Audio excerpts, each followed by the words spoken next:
Hi friends, அனைவருக்கும் வணக்கம். நம்ம இன்றைக்கி எங்கே இருக்குன்னு பார்த்தீங்கன்னா பருவதமலை டாப்பில் தான் இருக்கும். கிட்டத்தட்ட 6500 அடி இந்த பருவதமலை. இப்படியே பாருங்கள். முக்கியமாக வரும்போது ஒரு குச்சி ஒன்று எடுத்துகிட்டு வந்தாங்க. இந்த மாதிரி கோல் ஒன்று நீட்டாக பெருசாக. ஏன்னா குரங்கு தொல்லை அதிகமாக இருக்குதுங்க. அந்த ஒரே ஒரு காரணத்தினால தான். அதுவும் இல்லாமல் வாட்டர் கேன்லாம் எடுத்து மலையில் போடாதீங்க, தயவு செஞ்சு சொல்கிறேன்.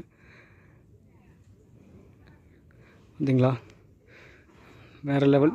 நீங்கள் கோடி கோடியாக பணம் வச்சுருக்கலாம், எவ்வளோ வேணாலும் வச்சுருக்கலாம். ஆனால் உங்களை சிவன் நினைத்தால் மட்டும்தான் அந்த கோவிலுக்கு நம்மளால் வர முடியும். அவர் கூப்பிடணும், அப்படின்னா தான் நம்ம வர முடியும். இல்லைன்னா கன்ஃபார்ம் வரவே முடியாது. உங்களால் முடிஞ்சால் வருஷத்துக்கு ஒரு முறை வந்துட்டு போங்க.